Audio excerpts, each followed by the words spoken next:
Welcome to our channel, where we bring you the most spine-chilling tales and unsettling stories. Today, we have a real story, Night Terrors, which is a true story of an Uber driver that will have you looking over your shoulder. Sit back, but not too comfortably, as we dive into this unnerving narrative. It was one of those nights, the kind where even the most mundane tasks seemed impossible, and the world felt like it was pressing down on you with all its weight. Tom, an Uber driver, sat in his car, staring blankly at the rearview mirror. His mind raced with thoughts of his wife, his bills, and the constant feeling that he was drowning in a sea of despair. He couldn't remember the last time he'd felt truly happy, or even hopeful. As he drove through the empty streets, Tom found himself drawn to a particular address. Something about it seemed familiar, but he couldn't quite place it. He double-checked the GPS, making sure he'd entered the right information, and then continued on his way. When he finally arrived at the house, he realized his mistake. The address wasn't right. The house was dark and eerie, the windows like empty eyes staring back at him. He should have turned around and left, found the right address and moved on with his night. But something held him back.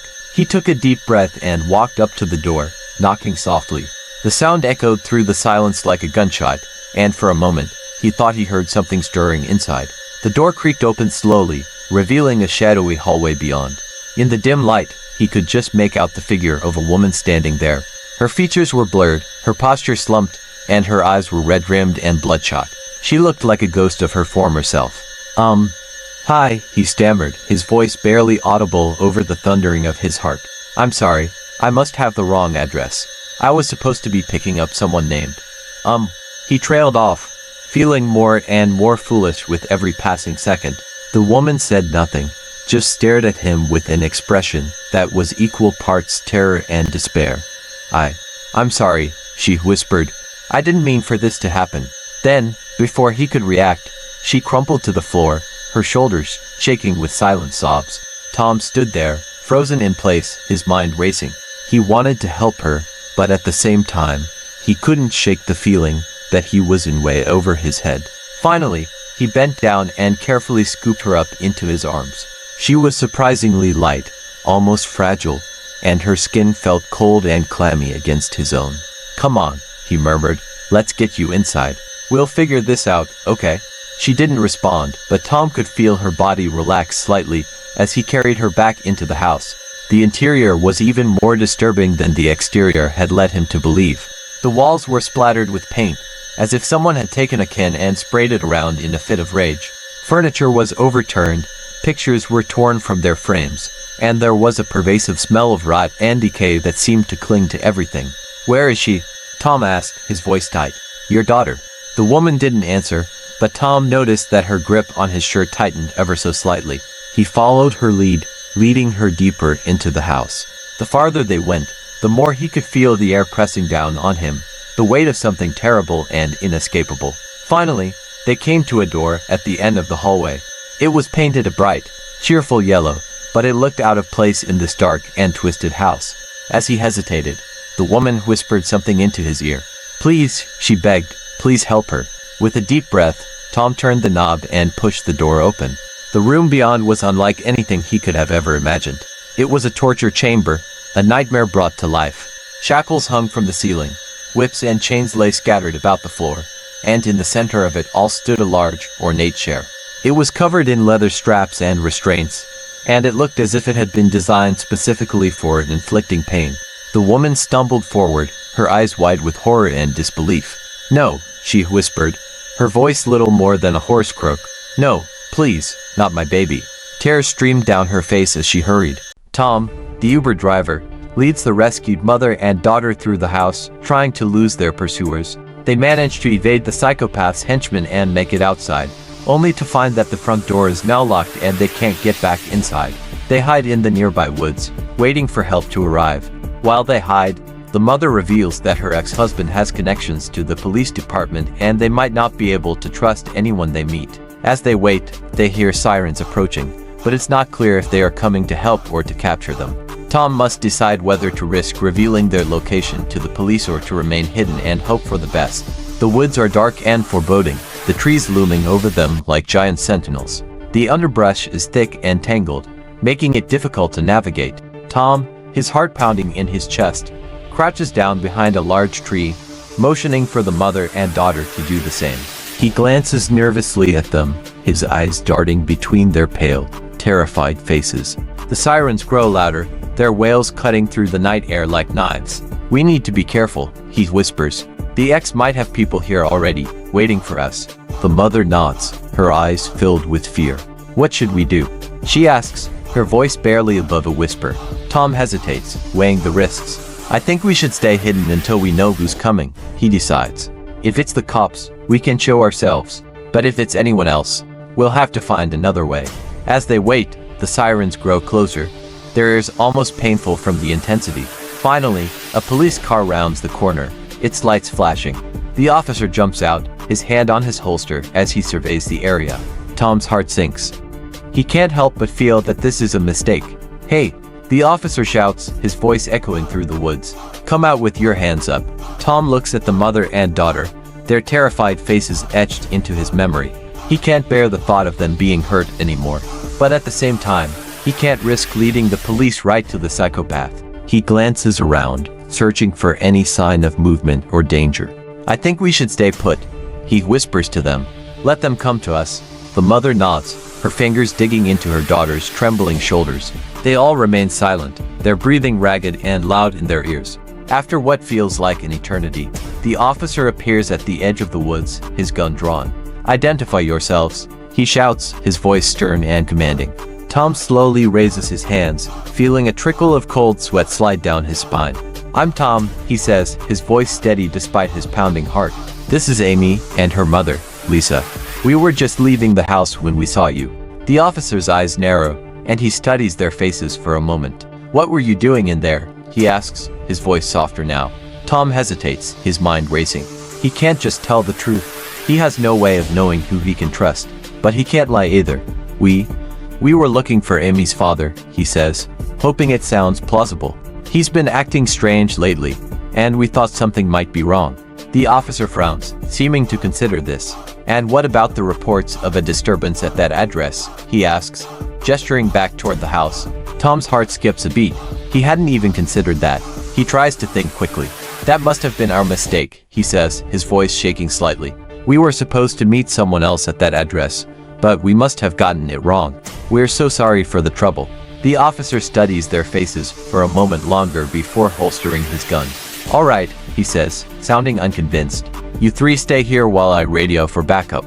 Someone's going to want to talk to you." As the officer walks back to his car, Tom looks at the mother and daughter, their faces still pale with fear. He can't help but feel a twinge of guilt, knowing that he might have just gotten them into even more trouble. But he hopes that somehow, they'll be able to find a way out of this mess together. The air is thick with the acrid smell of gunpowder and fear as Tom, an Uber driver, leads the rescued mother and daughter from their hiding spot in the nearby woods. Their eyes dart around, taking in the scene of utter chaos unfolding before them. Police officers exchanging fire with the psychopath's henchmen in the driveway of the dark, eerie house they've just escaped. The sound of automatic weapons and screams fill the night air, making it difficult to discern friend from foe. Shaking with fear and adrenaline, the trio ducks behind a parked car for cover. The woman, whose name is Sarah, whispers frantically to Tom, "We have to get to the police, they'll help us." But her voice is barely audible over the deafening gunfire. Tom nods, unable to tear his eyes away from the horrifying spectacle before them. As the shootout continues, the smoke begins to clear, revealing a grisly aftermath. Bodies lie twisted and lifeless on the ground, blood pooling around them. The psychopath's henchmen are either dead or lying wounded, their weapons scattered across the lawn. But there's no sign of the man himself. "He got away," one of the officers coughs out, still clutching his side where he's been hit. "He's gone, but he'll be back. And when he does, he won't show any mercy." Tom shudders at the officer's words, feeling a chill run down his spine. He turns to Sarah and her daughter, Emily, and helps them to their feet. "Come on, we need to get to the police now. They'll protect you." They start to walk towards the officers, their footsteps echoing eerily on the quiet suburban street. As they approach the group of law enforcement officials, Tom can't help but feel a sense of relief wash over him. But it's short-lived as the psychopath's voice rings out through a bullhorn, his words dripping with venom. "You think you've won, you fools. You'll never escape me. I'll find you all, and I'll make you pay." The officers exchanged nervous glances, but maintained their professional demeanor. One of them approaches them, flashing a badge. "I'm Detective Williams. You were involved in the disturbance at the residence, correct?" Tom nods, his throat tight. "We need you all to come with us. We'll take your statements and make sure you're safe." He motions for them to follow him to his squad car. As they walk, Sarah leans in close to Tom. "Thank you, Tom. You saved our lives." He looks at her, his eyes filled with sadness and weariness. "I'm just glad I could help. Stay strong, both of you. You're going to be okay now." They reach the squad car, and Detective Williams helps them inside. Tom watches as the car pulls away, taking Sarah and Emily further and further from the darkness that had once consumed them. He takes one last look around, his heart heavy with the knowledge that the psychopath is still out there, somewhere. With a sigh, he turns back to his own car, haunted by the memories of the night that has changed all of their lives forever. Tom, the Uber driver, couldn't shake the feeling of unease that had been gnawing at him ever since the events at the haunted house. He knew that the psychopath was still out there, somewhere, and that his own life had been irrevocably changed. He continued to drive for Uber, hoping that the routine would help him regain some semblance of normalcy.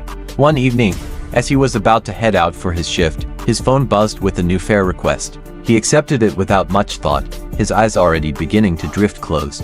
When the car came to a halt in front of him, he blinked and looked up at the figure in the back seat. The man, whose name was Alex, smiled warmly at him through the rearview mirror. "Hey there, Tom," he said in a friendly tone. "Thanks for the ride. My name's Alex. Is there anything in particular you'd like me to tell the dispatcher about our destination?" Tom felt a twinge of wariness at the man's demeanor. Something about him seemed off. But before he could dwell on it too much, Alex continued, "Or, if you'd rather not say anything at all, that's fine too. I just thought it'd be nice to get to know you a bit, you know. I mean, we're going to be spending the next hour or so together, after all." Tom hesitated for a moment before nodding. That's actually pretty considerate of you," he said, forcing a smile. "I appreciate it." As they drove, Alex continued to chat amiably, asking about Tom's life, his family, and his job. Tom, despite himself, found himself enjoying the conversation. It had been so long since he'd had anyone to talk to who wasn't a fare, and the easy flow of conversation made him feel, well, almost normal. When they reached their destination, a cozy little restaurant tucked away in a quiet corner of the city, Alex insisted on paying for Tom's dinner. "After all," he said with a wink, "it's the least I can do for such a gracious host." Tom felt his cheeks flush with embarrassment, but he couldn't deny that the gesture was appreciated. Over dinner, Alex continued to be attentive and solicitous, making sure Tom's glass was never empty and that his plate was always full. It was a far cry from the usual fare of fares, who were more concerned with getting to their destination as quickly as possible and as cheaply as they could. As they finished their meal, Tom couldn't help but feel a sense of camaraderie with Alex. They talked about everything under the sun, and by the end of the evening, Tom felt as if he'd known the man for years. It was a strange feeling, one he hadn't experienced in a long time. As they walked back to the car, Alex's hand fell lightly on Tom's shoulder. "Hey," he said, his voice low and conspiratorial, "listen, I know this is probably none of my business, but I mean, if you ever need anything, you know? Anything at all, just give me a call." Tom looked at Alex, his eyes wide with surprise. "Really?" he managed to stammer. "I mean, thank you. That's really sweet of you." Alex waved off the thanks. "Hey, no problem. I mean it. You've been through a lot, and I just want you to know that you've got someone you can trust." "Okay." Tom nodded, his throat feeling tight. "Okay," he managed to croak. "Thank you, Alex. I mean it." As they parted ways, Tom couldn't shake the feeling that something was off about the whole situation. Alex was just too good to be true. But at the same time, he couldn't deny the comfort he felt in the man's presence. Maybe it was just his weary mind playing tricks on him. He climbed back into his car and drove home, the events of the evening swirling through his mind. As he pulled into his driveway, he glanced at his phone, half expecting to see Alex's number flashing on the screen. But there was no message, no call, nothing. With a sigh, Tom climbed out of the car and trudged up to his front door. He couldn't help but wonder if Alex would be there the next time he checked his phone, if the psychopath was somehow behind all of this. Or perhaps it was just a twisted game his mind was playing on him, a way to cope with the horrors he'd witnessed. He unlocked his front door and stepped inside, closing the door quietly behind him. The house was dark and silent, and for a moment, he felt a sense of relief wash over him. Maybe Alex was just a normal guy, someone who'd been through a lot himself and was simply trying to help out another person in need. Or maybe not. Tom couldn't shake the feeling that there was more to it than that. But for now, he was just grateful for the company, however temporary it might be. He climbed the stairs, the soft glow of his bedside lamp guiding him to his room, and collapsed onto his bed, exhausted from the evening's events. As he drifted off to sleep, he couldn't help but wonder what the next day would bring. Would he see Alex again? Or had their encounter been nothing more than a strange, one-off occurrence? Only time would tell. Tom, the Uber driver, was enjoying a rare night out with Alex, his new friend. They'd been drinking and laughing, sharing stories about their lives, and Tom felt a sense of camaraderie that he hadn't experienced in a long time. As the evening wore on, Alex grew more animated, more talkative, almost confessional. Tom felt as though he were finally beginning to trust this enigmatic man, and was happy to have someone to talk to who seemed to understand the weight of his recent actions. Little did Tom know that Alex was not who he claimed to be. As they left the bar, Alex led Tom down a deserted alleyway, away from the prying eyes of the bar's patrons. There, in the harsh glare of a streetlight, Alex revealed his true identity.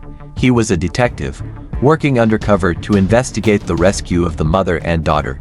The relief Tom had felt only moments before vanished, replaced by a cold fear in his gut. "What are you talking about?" he managed to stammer. "I didn't do anything wrong." "Oh, I'm sure you didn't mean to, Tom," Alex said, his voice hard and unyielding. "But you interfered with a police investigation. You put those girls in danger.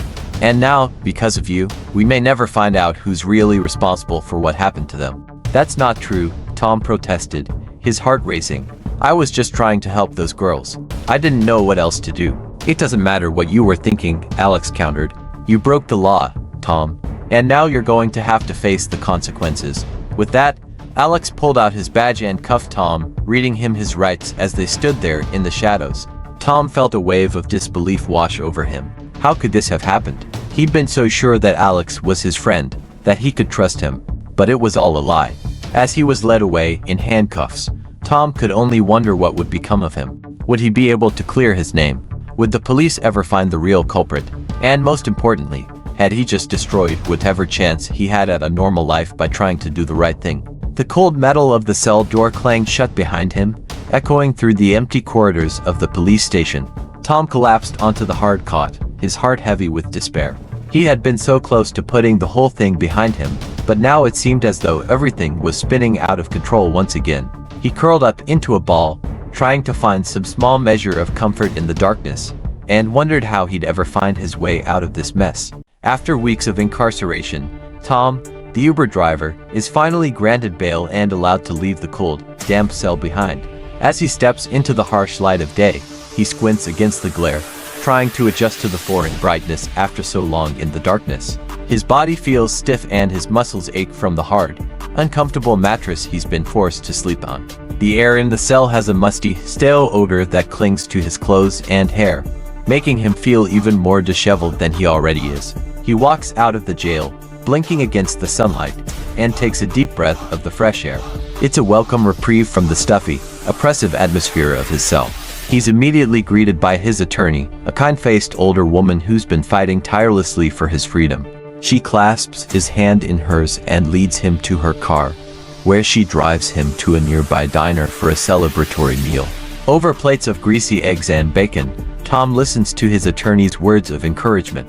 She tells him that the prosecution's case against him is weak, but that they're determined to see him convicted nonetheless. She assures him that they've done all they can to prepare for the trial and that they have a strong defense. As they finish their meal, Tom feels a weight lifting from his shoulders. He's grateful for his attorney's support and optimistic about the outcome of the trial. The day of the trial arrives, and Tom dresses in his best suit, anxious but determined. He steps into the courtroom, the hushed silence and somber atmosphere almost overwhelming.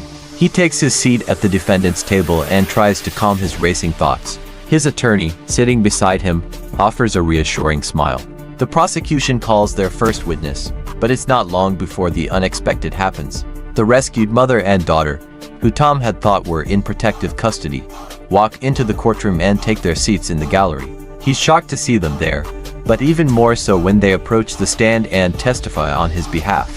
They tell the court about the psychopath's twisted plans and how Tom saved their lives. Their testimony is powerful and emotional, leaving the jury visibly moved. As the trial progresses, Tom's attorney skillfully cross-examines the prosecution's witnesses, exposing their inconsistencies and uncertainties. Finally, it's Tom's turn to take the stand. He tells his story, his voice shaking with emotion as he recounts the harrowing events of that fateful night. His words resonate with the jury, and it's clear that they are listening intently. When the prosecution tries to paint him as a vigilante, Tom remains calm and collected. He speaks eloquently about his actions, explaining that he couldn't simply stand by and let innocent people die. His words seem to strike a chord with the jury, and they nod in understanding. As the trial comes to a close, Tom sits in the defendant's chair, his heart pounding in his chest. The judge finally delivers the verdict. Tom is acquitted of all charges. Relief washes over him in waves as he realizes that he's free, that he can finally move on with his life. He stands up, turns to face the jury, and bows his head in gratitude. His attorney places a comforting hand on his shoulder, her smile radiant with pride. Outside the courtroom, the rescued mother and daughter embrace him in a tearful hug. They thank him for giving them a second chance at life and promise to always be there for him. Tom, overcome with emotion, can barely speak. He vows to never again get involved in such dangerous situations and focuses on moving forward with his life. As he walks out of the courthouse, a weight has been lifted from his shoulders. The sun shines brightly overhead, casting a warm glow on the streets. Tom takes a deep breath of the fresh air and starts down the path towards a new beginning.